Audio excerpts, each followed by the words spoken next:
Good morning, you lovely people. It's so lovely to have you here. Thank you all so much for taking the time. It's really, really wicked to have you here. I'm so excited about this morning.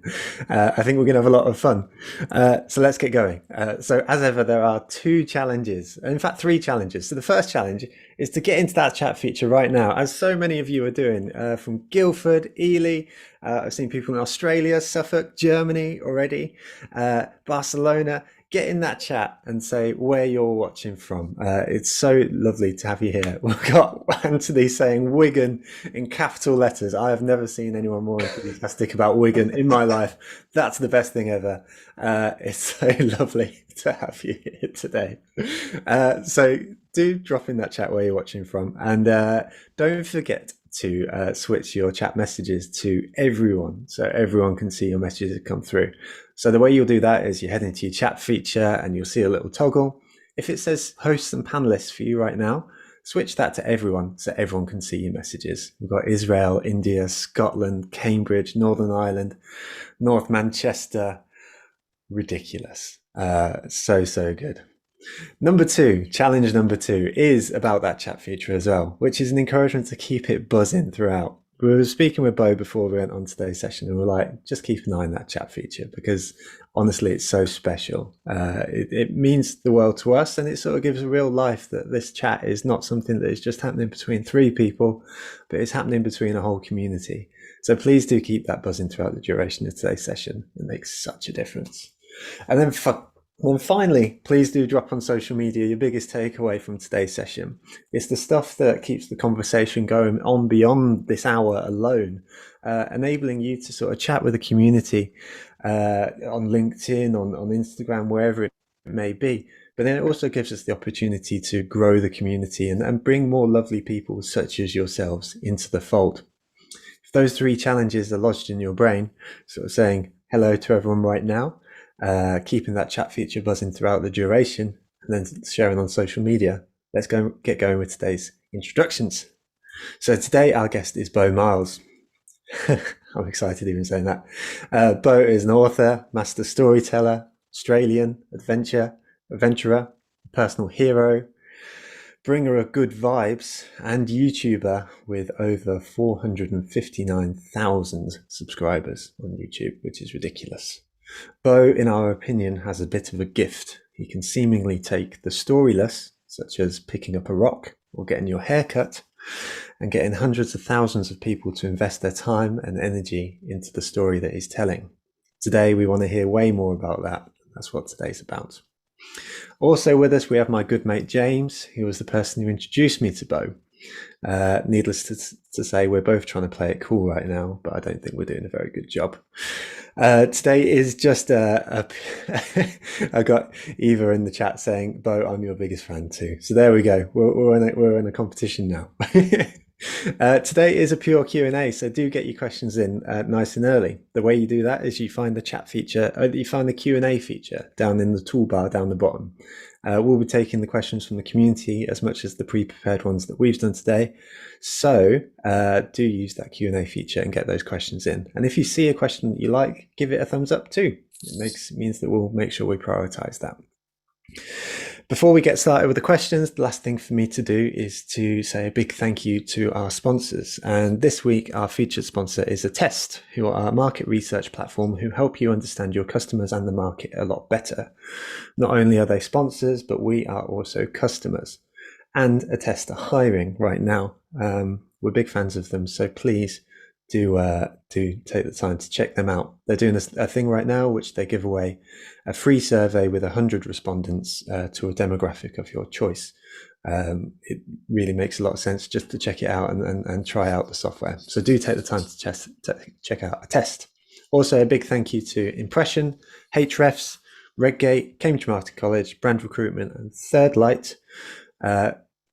One ask from me is that there's a bunch of human beings behind each of these brands. As much as we list them off as brand names, there are human beings behind there. So if you get the email afterwards with the links and the recording, please do take the time to thank the human beings behind these brands. It makes the world a difference and means that we can continue bringing these sessions to you. With all that said, Let's get going. So the first question actually comes from James. So over to you, matey. Yeah, well, good morning, morning, Beau. Thanks for having us. Thanks for giving up your time. Super appreciated. I guess really, my first question comes back to what Joe was saying with regards to storytelling. That's kind of one of the big draws of your channel. Where did this talent for storytelling come from? Is it something that you've learnt, or is it something through just reading loads or watching loads of YouTube videos? Where's the talent come from? Because you were a lecturer before. Yeah, well, I'm not a born storyteller, or at least I wasn't 20 years ago. I probably wasn't even 15 years ago. It's come with a whole bunch of discipline, and what I am is really self-critical, and that's come since academia, particularly to sharpen yourself and to be really critical of what the heck you are. But fundamentally, good storytelling, unless you are gifted, and I've never met someone who's gifted, and if they were, well, I've never met anyone that's sort of at, let's say, 15 or 20 years of age that is just a gifted storyteller that knows of the essences to tell and which bits to clip and which bits to exaggerate. I mean, in a story form anyway, like something like YouTube. I mean, I'm sure they exist, but I think great storytelling comes through that sort of rigor of knowing your feedback loops. James, I reckon I was a crap filmmaker for 10 years before I realized what I had to shoot was everyday stuff, was more normal stuff, and was more truthful to me. I had to get rid of the facade of looking for great shots and what I thought was going to be a great story and just go and tell my story to the point where you just don't remember or you don't try and preload yourself with anything. You just go out there with a very simple idea. It has to come from a very simple idea for me, at least, and then it builds from that. But there's a great discipline in it too, mate, as in it's all about the essences of reduction, reduction, reduction, reduction. And the big fat one is trusting your audience. Yeah. So how do you? I mean, do you go ahead and storyboard these videos? Presumably you have an idea. The Rock. Let's say you want to go and drop that on your mate's front door. That's a funny story in itself. But do you sit down with Mick or yourself and go, right, what are the shots? What's the structure? What's the setup? What's the conflict? Like, in traditional sort of storytelling structures, or is it more of a case of let's pick up a camera and go and see what happens? Well, I know that Casey, who you've done some work with, or you've done a short course with, Casey Neistat, who's a legend of vlogging, right? So he's got over 10 million subscribers. I think it's probably closer to 13 million now. He's the benchmark in terms of uploads. He did 500 films in 500 days once. Prolific, ambitious, super hardworking bugger. I don't know how he had relationships for that 500 days. He probably didn't, but I suppose he had a far clearer definition of things before he would go and shoot. Whereas I'm the other way around. I want to always be exploring and being very surprised out there because I think that reveals my authentic self. It gets the Beauisms out of me. It gets me excited and it's super genuine. And I think that's what people dig, and I dig it. And it probably starts with me. I've got to enjoy myself. Otherwise, the audience isn't. And so I keep things really simple. And then I start with that. And so unlike Casey, who front loads as like Hollywood, they have every shot dialed before they shoot. We go and shoot the hell out of it. And then it all comes out in the edit. And what is missing, I have to make up, or I have to do as a voiceover, or I do as a reshoot. But we're getting better and better at getting the essences out of it through that story out there in the actual field. So we're to kind of do things in the reverse order. Yeah, that's the big tell, James. We go and shoot, and then we run everything off a voice track. So I get all the voice, and then I just reduce, and then we make the film out of that.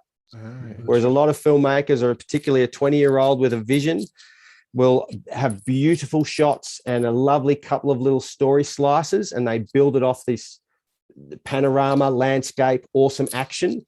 But all of my stories are driven off the narrative, off my voice and the syntax of what I've said or what someone else has said.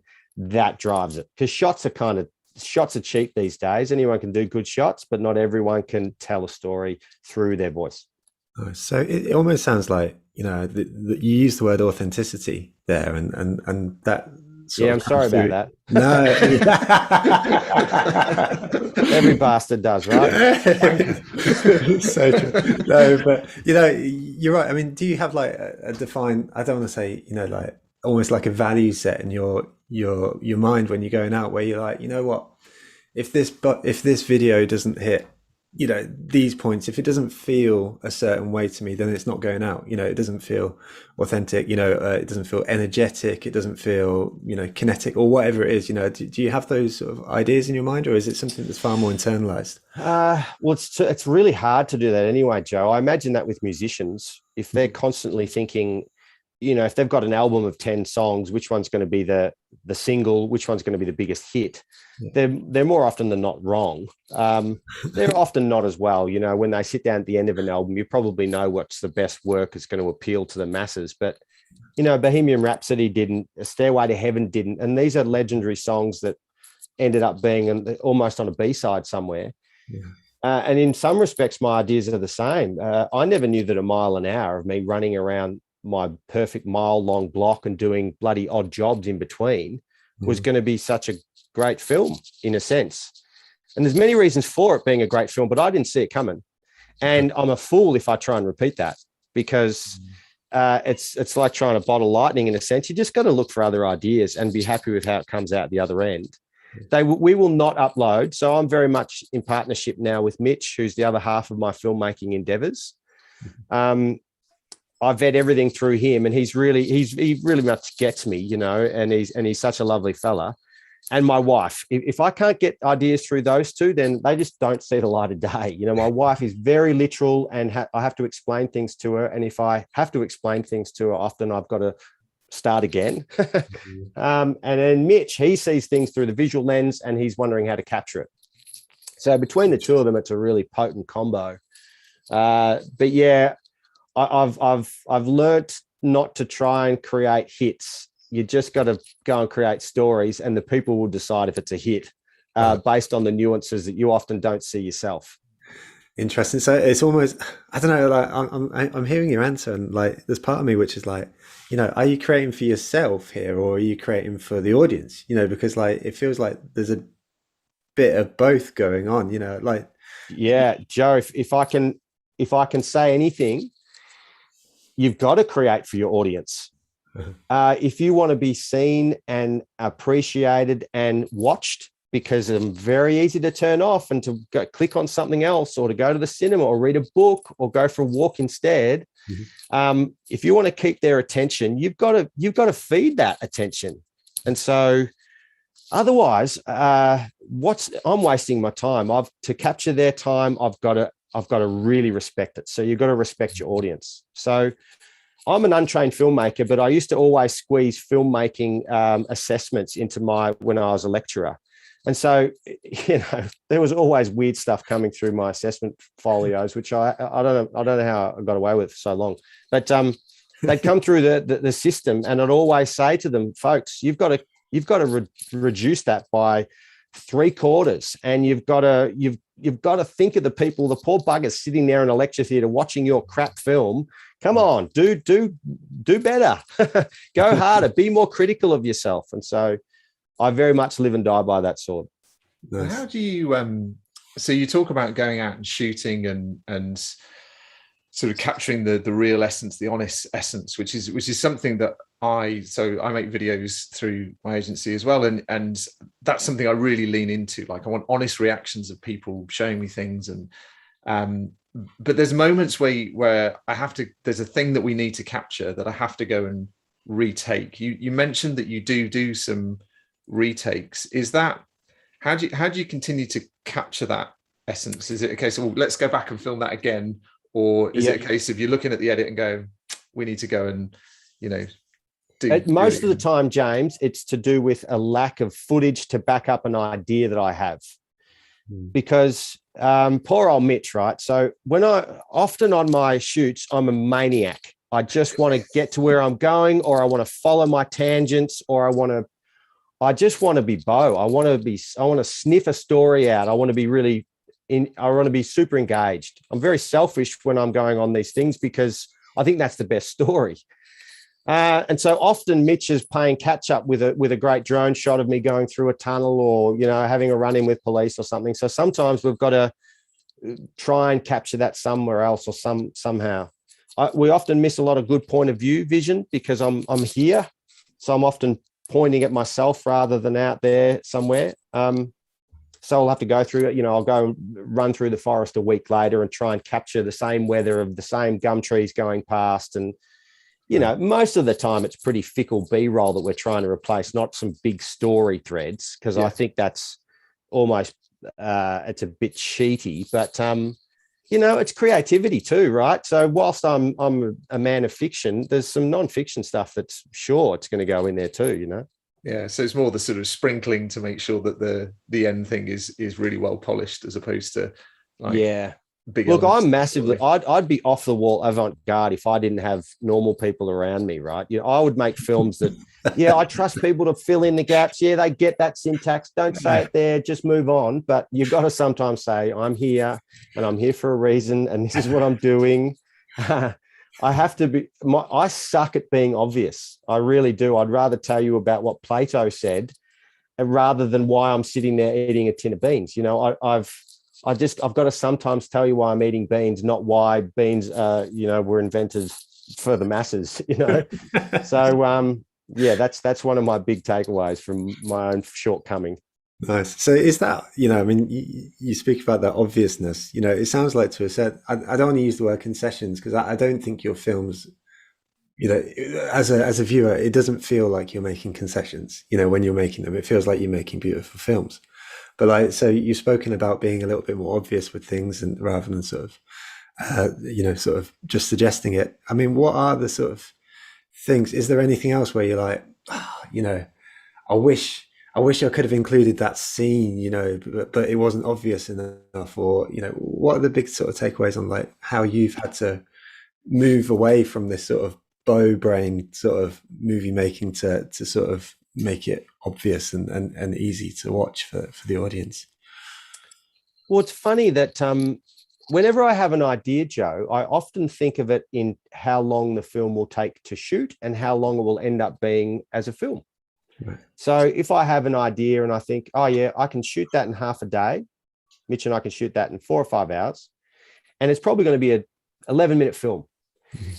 And half the time I'm completely off. It's a day and a half shoot or more plus reshoots, and it ends up being 22 minutes. Because it all depends on what I do within that time frame and where that seed takes me. And yet I still come up with that conceptualization. And with that conceptualization becomes all these assumptions and these things that I'm tied to without even having made it. And so, I'll sometimes fantasize about a particular shot with that particular idea. As an example, when I walk to work, I set off from home with very little, nothing virtually, just the clothes on my back, and it was going to take me a couple of days to walk to work. I had within that idea that I would also ride to work, paddle to work, ride a horse to work, and take a balloon to work. And I thought, where can I cross over? Where are some key crossover points where I can mesh this idea of there's Beau on a horseback, there's Beau on a paddling under the bridge, there's Beau walking, here's Beau floating over in a balloon. How can I mesh those shots all together and create this cool hybrid story at the end? Mm-hmm. And so I have these wonderful visions of ideas that are way off in the future without having produced the stories in the first place. So I'm sometimes hung up on a romantic notion of this little seed of an idea I have, and I sometimes go chasing for that within the production, and that sometimes slows me up. But I'm getting better at removing myself from expectations. Interesting. And sorry, James, I'm going to jump in here with another question, because I love this idea of ideas. I mean, you've already spoken. We've been speaking 15 minutes, and idea seems a really crucial word in how you create. So I mean, I guess for the viewing audience, there's going to be folks watching in today who would perceive the company that they work in or the places that they're at as potentially boring, and we're speaking to a guy on the other hand who has made a film about picking up a rock, so where do you find your ideas, or how do they come to you? And then how do you go, you know what? There's a little something interesting. There's a story in that minutiae that is worth telling, because that feels special. It feels important. Well, I have I have faith in everyone that they have an internal monologue that is interesting. Even someone who you don't want to sit next to them at a dinner party because you're going to be bored stiff and you're stuck in bad conversation all bloody night with someone that you don't really want to be sitting next to. I love sitting next to those kind of people because I figure it's my challenge to try and get to their nectar. I believe everyone has some interesting angle to them, as with a seemingly boring or mundane story. I've been challenged a whole bunch of time. And in fact, when I drank that bottle of wine in the middle of my paddock, that was based on a YouTube comment that said, Beau, you're a great storyteller. I'd watch you sit in the middle of your paddock, which I don't quite believe. If I just sat there for a couple of hours, I think I'd be bored. Well, I wouldn't be bored, but I wouldn't be willing to show you me sitting there. I'd have a wonderful time. But to add some layers to it, it took some time. Okay, I'm going to drink a bottle of wine, but then what am I doing while I'm drinking the wine? Do I just wax on for a couple of hours? No, I'll engage with an audience, or I'll engage with another aspect and give it that triple treat. So, yeah, I mean, I think everything can be interesting, but there's a huge amount of work sometimes and discipline that gets to that point. And I'm really interested by that. I think that's a great challenge and I love it. I think you can often do more for less because of it. And that's my whole shtick these days with backyard adventuring. Just go down the road instead of to Nepal or to Mount Cook in New Zealand or to Antarctica, because I'm burning less carbon. I'm burning more of my own energy. I'm home for dinner with Helen, and heck, I get to produce twice as many films. It's winning on about 10 counts. So yeah, what a great revelation. I think it's one of those, like, tying it to our audience, and you've got a bunch of marketers viewing you at the moment, and something I hear quite a lot is if people are trying to come up with stuff to post onto LinkedIn, or they've got to create content for social media for either themselves or for a brand which, I don't know, makes pipes or does something really dull, the argument always is, well, it's all right for you because you've got an interesting business where you go out and do interesting things, but I work for a solicitor's, it's really boring. And I always believe that the magic and the opportunity is in the people and is in the stories within that business that they just need to draw out. Have you got any advice to somebody who maybe needs to find those stories about?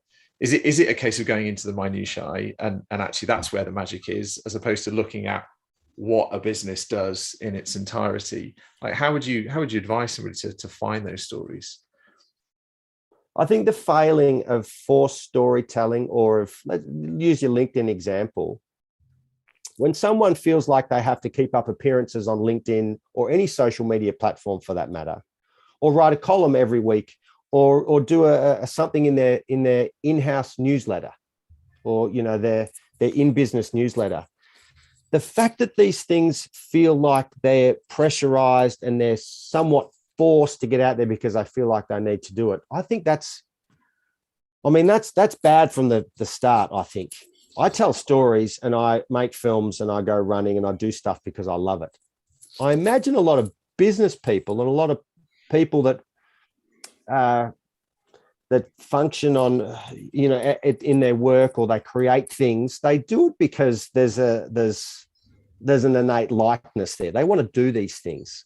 So it beggars belief that we then add on we tack on all this stuff to be seen to be visible, and yet they're a pain in our ass to do. So if you're to do these things, do them willingly and do them on your own terms. So I gave a presentation last night to a whole bunch of people on something that I wasn't comfortable with, a topic I wasn't comfortable with. I very rarely do it. And, I had a moment halfway up there on stage, lots of lights beaming on me. And I thought, I'm talking about something I'm not an expert in here. And that's ridiculous. The only thing I'm an expert in is Beau. And I can happily talk about Beau all day. I don't want to, but it's the only thing I can talk to as an expert. And I have, things that kind of affect me that I could talk about they're very personal. And by doing it that way, I'm not telling anyone how to suck eggs, and I'm not an expert on their life. I'm just an expert on mine. It's a much more likable position. Mm-hmm. So if someone is to write something for their pipe company or on LinkedIn, make it something that you are genuinely okay about writing about. Now, the nous is to try and make that connection to your pipe company or whatever it is you're trying to get some sort of illumination on. That's a real challenge. But your start point needs to be, the kernel of your creativity to get that thing out there needs to be something that is done positively, like your whole shtick, guys. Otherwise, you're stuffed. You're dead in the water if you're doing it just for the sake of doing it. Yeah, love that. That's such good advice. Such good advice. So I just want to bring in some comments from the community here. So we've got Heather, who just says, "Thank you, Beau, for using the terms, your own terms, because I think that's really useful." We've got Eva, who says, "Isn't Beau just the best?" And we've got Yolanda, who says, "Love how his eyes shine as he speaks," which is that's drugs. Actually, I've got the flu at the moment, and I've taken more drugs in the last 2 days than I have in the last 20 years. So, yeah. That's a little tip for you. I love it. I really, really love it.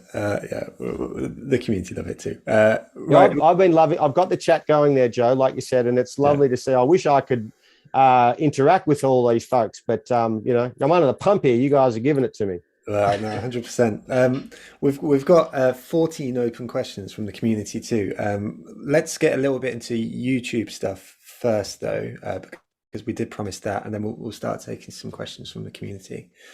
So I guess, the first one for me really is why YouTube? You had a plethora of things available to you to publish your content. Why did you choose to go down the YouTube route? It's a great question, Joe, and not many people ask that, funnily enough. Oh, really? Some of the best questions are not asked often because, I'm not sure why in some respects. I think I was a wannabe filmmaker for 10 or 12 years, say, to the point where YouTube started about then, when I was at this threshold of, do I become something a bit more in this world of filmmaking, or do I pursue this life of academia and guiding all over the world? I had this wonderful life. I've always had a wonderful life. But as a filmmaker, you're a bit more precious about your content. You produce a film every 1 or 2 years. Every shot earns its place. It's usually on something like a grand adventure, in my terms anyway. I'd go away for 2 or 3 or 4 months or whatever it might be, 5 months, shoot the hell out of it, then spend a year chopping it up. I always thought I wanted to sell it to a big broadcaster, the BBC or the ABC or somewhere in America or somewhere, and get it on a channel. And that would be my life for filming in some respects. And you would start to then, we'll do more of it. It never happened. I got really close a couple of times with some networks. It just never happened. It seemed a bit, it just seemed hard. It seemed like you had to be part of a club before you could be in the club. Mm. And it seemed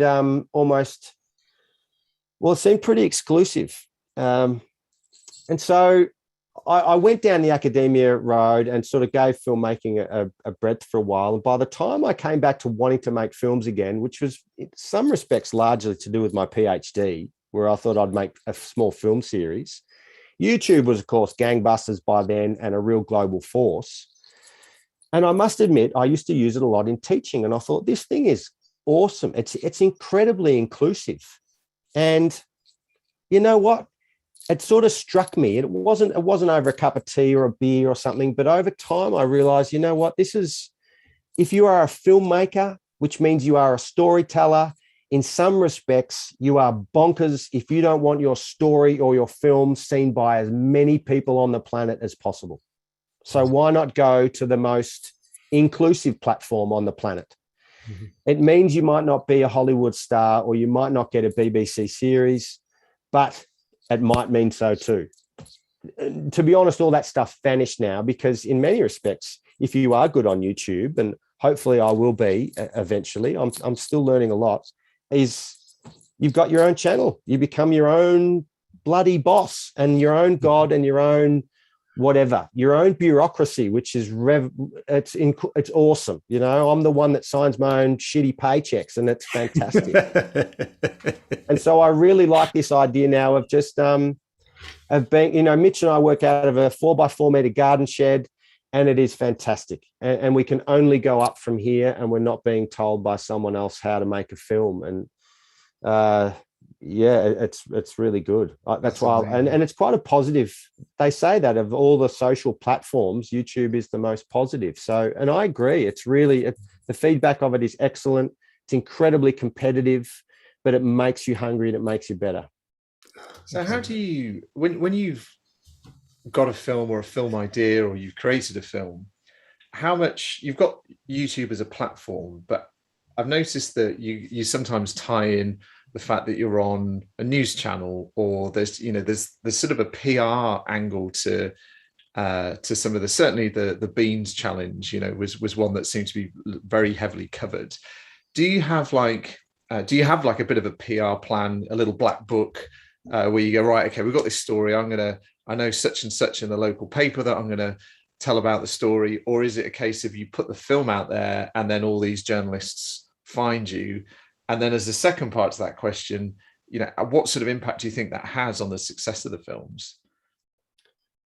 It's all to do with scalability and numbers, I suppose, James. I used to have or put more energy and weight and emphasis on such a thing, and yet never did a very good job of it. I was always pretty crap, because I was always, at my heart, I'm always, what must come first is a good story, whether it's a written article or 5 photos with a photojournalist spread, or a film. It has to be good first, and that should be the word of mouth, that the actual content.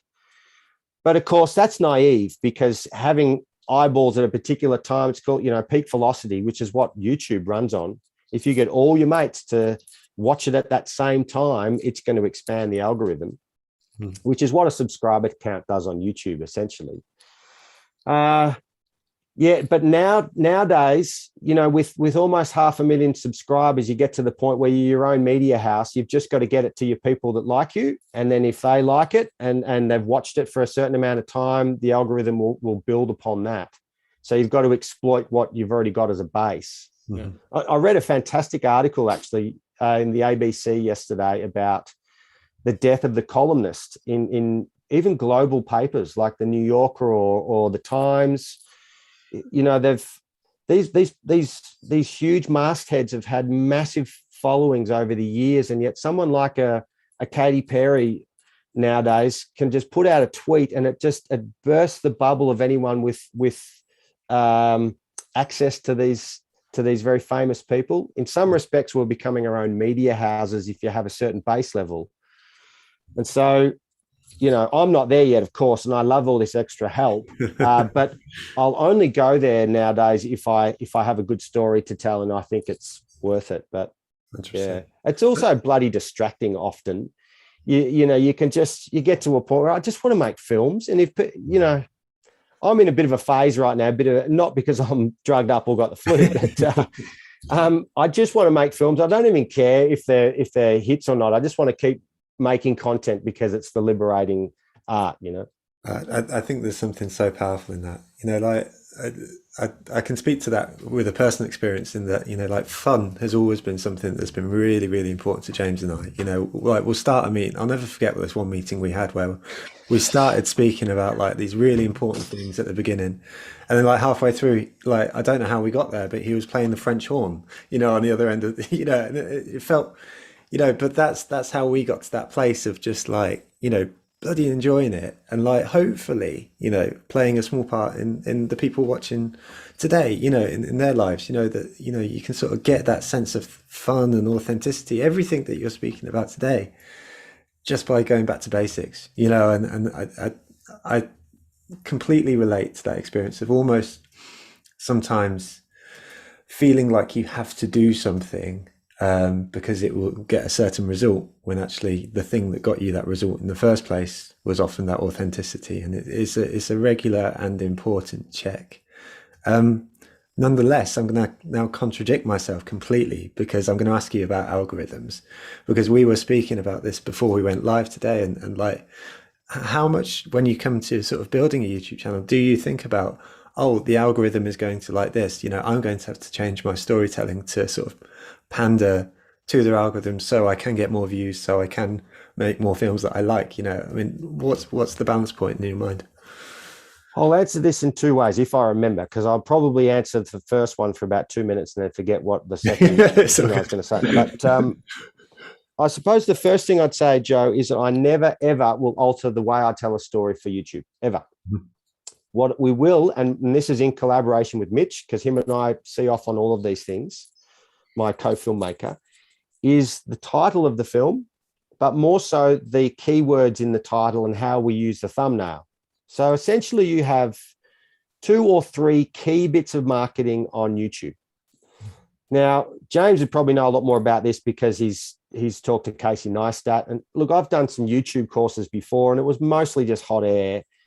But it is absolutely genuine that your title of whatever it is you're doing and the thumbnail are huge. We know this because we're device users now, and what flicks onto our phone or our laptop on our feed has to interest you and pique your curiosity in some way. And like I say, I'm certainly not good at it just yet. And in fact, I had a revelation today, and I'm going to retitle every one of my films, because I think they're all not quite right, because we're misusing the amount of data or the information that we've got to get to people's eyeballs. Well, what we will scrutinize is what is the true essence of the story, and be very literal about that. Yes, have a little catchy phrase, maybe like Homewrecker, which was my film a couple of weeks ago. Okay, Homewrecker is okay, but people don't go in search of Homewrecker. Okay, so it's kind of clever that I'm wrecking a home and I'm going to make something out of it, but it's not going to get clicks. No way. Saving $15,000 in materials on your house will, as will not putting 3 tons of timber into landfill. They will get clicks because people resonate with them. So, and we did kind of a hybrid of that, but we didn't nail it. And so we need to go through and refresh. And the beauty of something like YouTube too, you can refresh your thumbnails and your titles at any time. It's no worries. It doesn't touch the content. So that's what we will absolutely tinker with at the end of it. And I should do more. That's totally I need to tinker with it way more and put more emphasis on that. And Joe, remarkably, I've remembered what I was going to say for my second. You know what I've fallen into the trap of too? I think a lot of us do, businesses and small business owners, big businesses, is proving ourselves right. Once we've proved ourselves right, we keep doing that very thing. I thought we had a bit of a formula at around the 100,000 subscriber mark, and things just kind of just ticked along, and you keep doing that thinking, yep, no worries, we're going to have a big hit soon. No, probably based on kind of just churning out films. But it just didn't happen. So I'm, myself and Mitch now, totally reinventing the wheel of how we produce films, because I don't have it right. It's been between 5,000 subscribers and 100,000 subscribers happened in 2 weeks. It went nuts. Wow. And then from 100,000 to now to 450,000 has been like pulling teeth. I've earned every bloody viewer. Yeah. It's felt like, and I've really ridden that to here, doing much the same stuff. And it's taken me 200,000 subscribers to realize that I really need to change the way I produce content on YouTube if YouTube's going to be where I look for my funds. Yeah. Interesting. I have to prove myself wrong, and which means I've got to go back to the drawing board. Nice. There is, what is it, the phrase, what got you here won't necessarily get you there, and I think that's, that's so true. We've got like 21 open questions from the community, so I want to make sure that they're heard and that we get those questions. I don't know, James, have you got the window open and sort of want to take the first I haven't actually. That would be helpful, wouldn't it? let me take the first one then, and then you can go from there. So we've got we've got one from Jade, and Jade's actually got the two most popular questions. So for everyone watching in today, if you head into the Q&A feature, then there's a thumbs up option, and you can give a thumbs up to the questions that are that you like, and we'll ask them in that order. So if you see any questions you like, do give them a thumbs up, and we'll make sure to ask those. Tellingly, then the second question has now become the first. I'm going to ask the first one anyway. Because, so the second question from Jade was, how long does it take you to create video content? I'm in a one-person marketing team, and with the increased demand for video on socials, finding that I'm now drowning in to-do lists. Do you have any tips or hacks for making video content that doesn't take all your working time to film, that still looks of decent quality? That's a really good question, and a really hard question to answer in a nutshell, because I'm not an expert in that either. Mitch is probably, but yes, I can give you lots. I mean, my whole world is drowned in footage and narratives and scripts and stuff.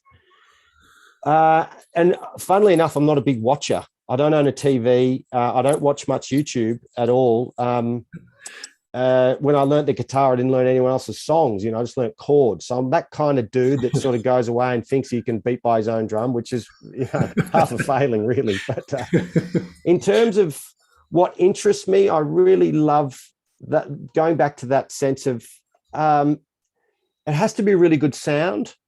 It has to be a grab at the front. So what is classically underestimated on something like YouTube is sound. Now, the trouble is now a lot of people watch their content with subtitles and text and whatnot, and that's very grabby nowadays. And I don't know much about that. I'm having to subtitle our stuff now with multiple languages, and I think that not have to. I think it's just bloody wonderful. I'm just getting around to it. But I think I'm going to do a whole series of one-shot wonders, where I want to do between 1 and 5 minute films where there's one shot, and challenge myself with one shot and what I can do within that one shot. Maybe there's something in that you've got to reduce your moving parts of your content to give yourself a breather, and there's plenty out there. The thing is, you can copy formulas. There are so many wonderful formulas out there of really great content providers that just use very basic formulas. So I would just steal them in a sense. And think of what makes your stuff, whether it's pipes or whether it's a microphone or carpets, whatever. Think of it, what's pretty about your thing, what is unique about it, and ramp it up. Yeah. Nice. I love that. I think that sort of speaks to one of the earlier questions as well, which was about finding the interesting things in the seemingly boring, right? It's ramping up on you. Jade, who asked the question, says, amazing. Thank you so much. That's really helpful as well, Beau. James, next one. Did you want another one from Jade, or should we go to the second one? What do you think? I think the first question is a really, really great one from Jade. Okay, so she says, you speak about trusting your audience. What if you don't yet have an audience? Do you have any top tips to help boost online visibility organically? Yeah, everyone has an audience. It has to start little too. So, I'd had my film shown across America on networks and on cable TV, and yet my YouTube channel for the first year had 5,000 subscribers. And I thought that was okay. I wasn't sure of the whole YouTube thing then. It was a bit ornamental to me. You've just got to build your base. You got to start from the ground up. Coming from the top down is things like trying to get on the BBC, and you get on a morning slot, or you get on Radio 5 and you do a thing, or you do some sort of thing that's going to get you some broad spectrum attention. That's top down. But fundamentally, you need to build that loyalty. Now, if you have no one, well, I don't believe anyone has no one. You've got your family and friends, you've got your besties, and you've got to do good by them to bring on their best mates. I'm a year into my book being out, and I was lucky enough to have a publicist with me for 1 month of the release. Now, it was during the pandemic, so everything went tits up, and it just didn't really work. So I had to rely on the book being good, lo and behold. So the book is not great. It's great, but it's not exceptional. But it's a good read, right? So that's just what had to get out there. It had to go out there as word of mouth that this is worth reading. It's worth bloody $20. This dude's thoughts. And word of mouth is absolute gold in book land, more than films, because you got to go and spend $20 on a book or whatever. So same can be said for whatever your product is, Jade. Or was that Jade that asked that one as well? It was, yeah. Yeah, you gotta build from the ground up, because word of mouth is where it's at. I think That would be also my opinion. You touched on something earlier, Beau, that's worked for my little YouTube channel, which is setting things up for search. So I make, just as a sort of side fun project, videos about cycling and mountain biking and that kind of thing. But people are looking for popular trail centers to go and ride in. So rather than making it about me, the title and the description and all that sort of thing is about the trail center that people are looking for. So on a very, very, very tiny audience, I ended up getting loads of views on my first video, because that was it was a local trail center to me that's very popular, that loads and loads of people were looking for. So I think if you haven't got an audience, thinking about what people are searching for is also a really good way just to get a bit of traction going. I don't know if that's any help. No, 100%. Yeah, that's really well said, James. I'm going to go off on a slight tangent here for a second, and for all the folks that have still got questions, I'm totally transparent online, so you can just email me. All of you can. So if we run out of time, then you just hammer me an email and I'll get back to you. I'm very loyal to that. But what I did do 3 hours ago today, in my drugged up state, I let go of a contract with a main marketing body here in Australia. So I'd been approached about a month ago to do a YouTube film, just a Beau film in their state of Australia, do essentially what I would like, do my thing, and then they pay for the whole shoot and give us some pocket money for it. And I didn't do it in the end, based on the fact that they wanted something that just wasn't Beau. Mm-hmm. They wanted something that was kind of shiny, that would link all of these key brands together of their state. And they just did not get that. If Beau's going to do a film in your place, or if anyone that's famous is going to come and do, and I'm not famous, but if anyone that's worthwhile coming to your place is going to do a film, they've got to do their story the way they are. People are going to go there and either spend $500 on accommodation or nothing on accommodation, but they're still going to go, and they're only going to go if they've seen the landscape on a video somewhere and if they like the video. Mm. So this really well-oiled marketing association, or what would they? I can't give it away who it is that I told to get stuff, but they basically wanted Beau to come down and do Beau's thing. But by the time it got to me going down and shooting it, they were gonna have a guide with me the whole time, and I had to check in and go and do small interviews with people in shop fronts and all this sort of shit. And I thought, you've completely defeated the purpose. You are not trusting the viewers. They just want to see Tasmania, and if they like the bloke out front having a great time there, they're going to go there and spend their money in all ways, shapes, and form. So I think it just comes back to that trusting your audience thing too, and you've got to trust that. And I think sometimes marketers get kind of wrapped up in the clickability and the kind of, well, I suppose the association between the marketing spend and the marketing outfall. 100%. No, it's so true. And it was also another point that you made earlier on, which was about the enjoyment and finding the thing that you love or you enjoy within, say, for example, in the boring question, the thing that you enjoy in your quote unquote boring product, like, because then you can speak about it with pride, and then you can kind of go out and you can sort of say, you know what, this is wicked. I'm really proud of this, and you should engage with it because, or, I think you'd enjoy it if you engage with it. I certainly enjoyed making it. And that's a really joyful thing. And I don't know, I have these sort of, I call it my shoulder relaxing moments in these sessions sometimes, and my heart is full and my shoulders are relaxed in this session, because it just speaks like going back to down to earth, being yourself, having fun, and creating stuff that the real really simple things. It always has to come back to that core, Joe. Like, that's why I didn't do any good at my speech last night, because I was talking about something that wasn't close to me. And so I had to be thinking about what to say rather than just talking. Yeah. That old lovely state of you never have to lie. You never lie when you're just talking the truth. And so it's liberating when you can just be yourself, and that's the best form of marketing, I imagine. 100%. Well, I think, but to your point about this video, then I think that it's something that happens all too regularly. And I wouldn't be surprised if there are some people watching in today who are like, yep, that's great, but it'll never work in my situation because X, Y, Z. But actually what we're speaking about here is getting to the best result.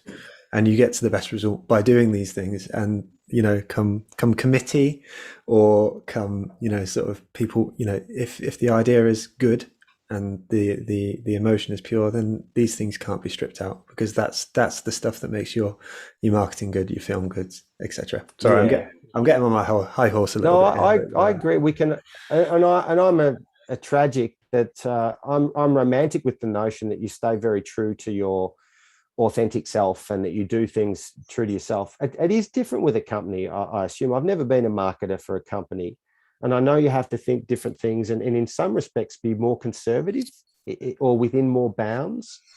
But I imagine too that you've got to really question what your bounds are and question your conservatisms and question all your assumptions. My wife is a business owner and she's awesome at it because that's all she ever does is question the assumptions of the boundaries. She's really opened my eyes up to it. And I think I'm a better filmmaker now because of her questioning her business assumptions. I do the same with my films. 100%. There's Angie here in the chat who said, I'm reminded of the American liquidizer manufacturer who used to liquidize anything to show how good and strong the product was. Will it blend? I think it was, but is that, it's a bit of fun. It's a great idea. Yeah. We've got next question from Despina. I hope I'm pronouncing that correctly, who says, way back at the beginning, we sort of mentioned about, you mentioned reduction. And you also mentioned you're an untrained filmmaker. But Despina asks, what storytelling techniques do you use any, such as, for example, the hero's journey, or anything similar to that, where you're trying to fit this authenticity into a thing that is sort of provably sort of compelling for an audience? Well, I did a PhD on expeditionary learning, and part of that was a hero's journey. I did a huge reading, a wide sort of global reading on heroes' journeys and narratives. And as someone in my space, they're the kind of books I read for the first 20 years of my readable life anyway. And now I don't. If someone's climbed something or gone across a pole, I don't want a bar of it. I think they're the most lineal, often boring journeys ever taken. But I want things that are a bit oddball. Lane de Botton's work of how he traveled across Europe and he splices it with culture and art and weird stuff along the way. It's just beautiful. It's awesome to read, super interesting, and it is incredibly unpredictable. Whereas the classic hero's journey is more than likely predictable. They either die or they don't. They get to the top or they don't. There's 2 or 3 things that can happen. So I suppose, I have a really good understanding of what adventure is and the sort of hero's journey is. It's somewhat informal, as much as there's a PhD there. And writing a PhD too, you have to get to an endpoint with implications. So what that taught me, and it's, as a metaphor, getting a PhD in the academic world is like getting your black belt in karate. You just get to this baseline of then really exploring what this world of embodied martial arts is, but you've got to get to that point of getting the shit kicked out of you before you can really then explore not getting the shit kicked out of you. And so I finished my PhD and thought it was great. Okay, now I want to go and write for myself again, and started to think of maybe ratcheting back and writing a book that can be read by anyone. I had to retrain myself. But what was ingrained in me though was getting to endpoints and to stitch in an A and a B and a C and a D, which academic writing drills into you. It absolutely makes you that you have to, like all my introductions of my films now, I do them last. The introduction nearly always comes last, because that's how academics would generally write. You get the guts out. What are your results? And you kind of reverse engineer things. So I very much know that it's a 3-act play, but sometimes it's a 5-act play, but that the start and the finish need to talk to each other. And I'm always cognizant of that. Nice. Interesting. Yeah. It's like the comedian callback, where they sort of refer to a joke that came earlier in the thing. Somewhat. I don't know why my mind went there. No, it's excellent. Yeah, they do that. They're bloody great at it, at weaving. Yeah, I love it. Yeah. James, sorry, I interrupted you. You're just about to jump No, in. no, I was just going to read the next question, but yeah, there's one from Anya here that says, "Where do you draw your ideas from?" I think, and what inspires you? I guess we've kind of touched on that, but is there a Nothing is place off you go? limits. Everywhere and anywhere come ideas. So, I mean, I'm in a real mortal stage of life now. I'm in my sort of half life. You know, I'm 42 years of age. I figure I'm going to be still going gangbusters at 84, but I'm certainly not going to be as active. You know, I'm at this stage now where I know my physical meat of me is degrading. I was in the cafe the other day with I was in the cafe the other day with my 2.5-year-old and my 72-year-old father, and within half an hour, I helped both of them go to the toilet, you know, and so there was this little moment where I had this, holy moly, the mortality of life and how, and I was this meat in the sandwich. I was the middle rung of this 2.5-year-old and this 42-year-old both needing help to go to the toilet. And there's a story in that, you know, and I've written a couple of thousand words in my new book about that, this lovely moment, really, but how that's a very poignant moment in your life where you think, shit, I've got to get a wriggle on here and do more of the things I want to be doing.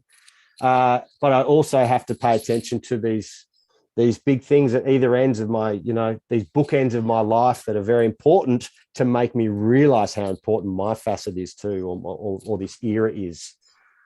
That's a weird way of answering your question, that stories come from everywhere and anywhere. But that created 2,000 words of writing that was very easy to write because it was very real and very poignant to me.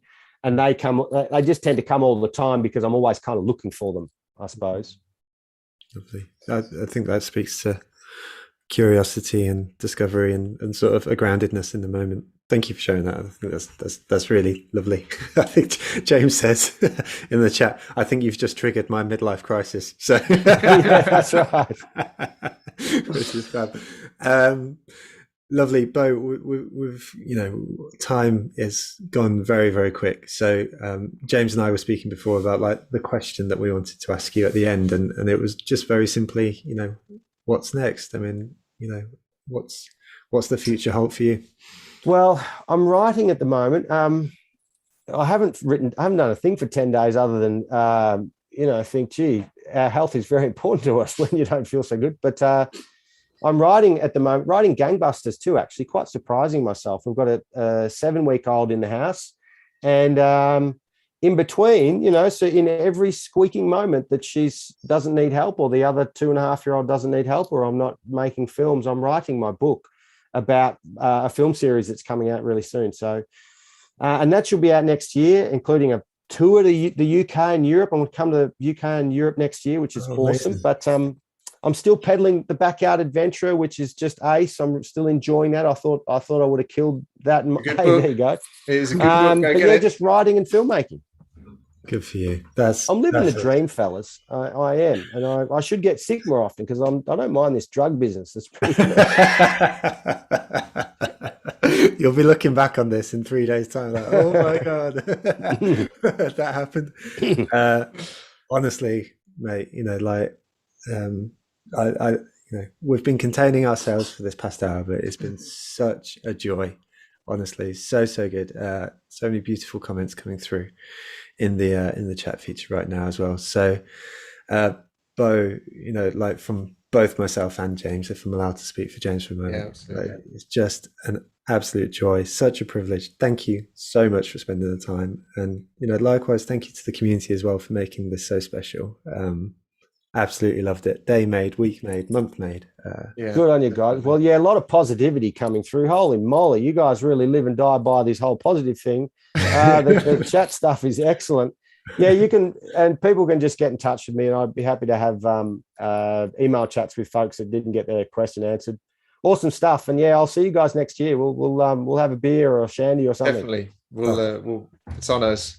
Yeah, absolutely, 100%. Wicked. Thank you so much, Beau, and thank you everyone for watching and sending such beautiful messages through as well. I hope today is a lovely one, and we'll see you next Tuesday for a talk all about sustainability. So and how marketing can relate to that. So again, something really, really important. Thank you all. Have a great day, and we'll see you soon. Thanks, Thanks.